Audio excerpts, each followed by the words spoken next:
Hey everybody, welcome to another edition of The Daily. It's Monday, December 12th here with Greg Lawless.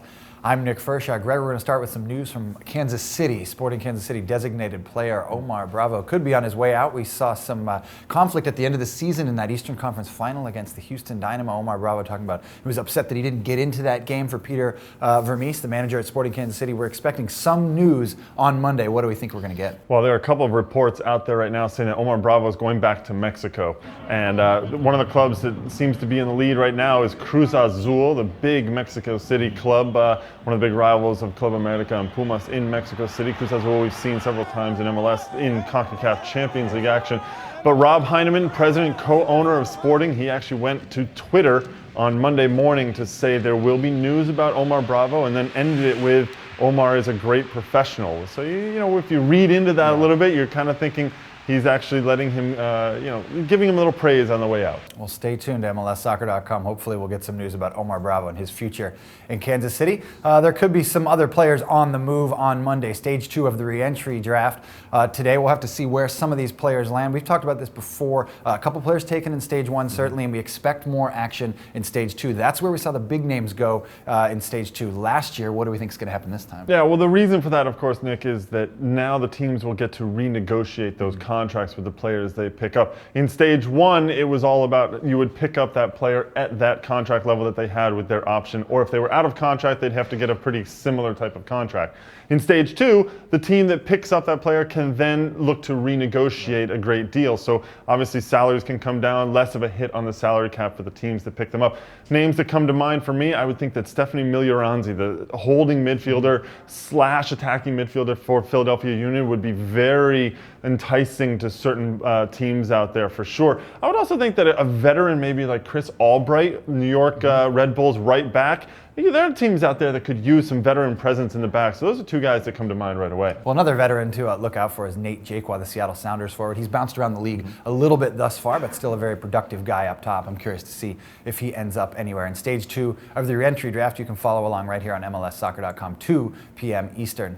Let's move on and talk a little bit about Tim Ream, the New York Red Bulls defender. We've seen him abroad this offseason. He's been with West Brom, and we thought it was just a training stint, one of these Jurgen Klinsmann-influenced spells across the pond, but now we're talking about he might actually stay there for on loan. Well, this is something we've talked about before, Nick, that these players are going across to train, and we kind of thought, well, what does the club over there really get out of it? And we've mentioned it in passing a little bit about how, the club gets a very intimate look of a player that they might be interested in. West Brom coach Roy Hodgson coming out and saying, this is a very good player, could definitely play in the EPL, and maybe they could bring him in on a loan in the offseason at West Brom. I mean, it'd be an interesting option, I think, for Tim Ream if he's looking to get some playing time, but you have to imagine that Jurgen Klinsmann's going to be bringing him in for the January camp in Southern California, so I'm not sure that a loan to EPL would actually be what Ream's looking for. If it does happen, it's been quite an interesting 2 years for Tim Ream. Don't forget, he joined this league only 2 years ago, still a very young guy. We'll have to see how it turns out for him. Another guy that's on the move, and it's been a very interesting period of time for him, is Herculez Gomez, the former MLSer, who was playing with Tecos and playing so well down in Mexico with them. He's moving on to a bigger and better club, Santos Laguna. MLS teams know Santos Laguna very well. Yeah, I mean, Santos, of course, in the CONCACAF Champions League. They're going to be playing against Seattle in the quarterfinals of the CCL next year, early next year. It's going to be important, I think, for Seattle to deal with Herculez Gomez. When he was with Tecos, he scored a lot of goals. Everywhere he's been in Mexico, he has scored goals.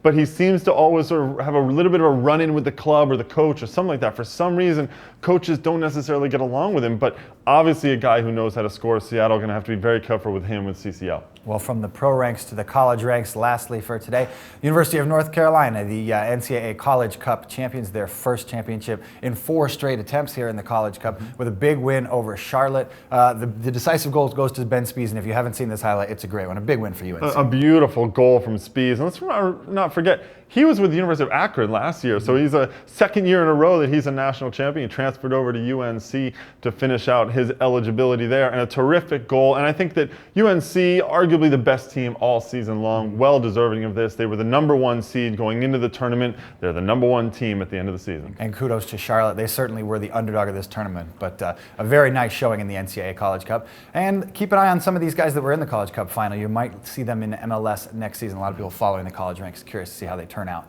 in the pros. One last thing before we go, Extra Time Radio is coming out on Monday. You can get that on iTunes and Buzzsprout. And for all the latest rumors of players going in and out, it's still the silly season here in MLS. Log on Rumor Central right here on MLSsoccer.com.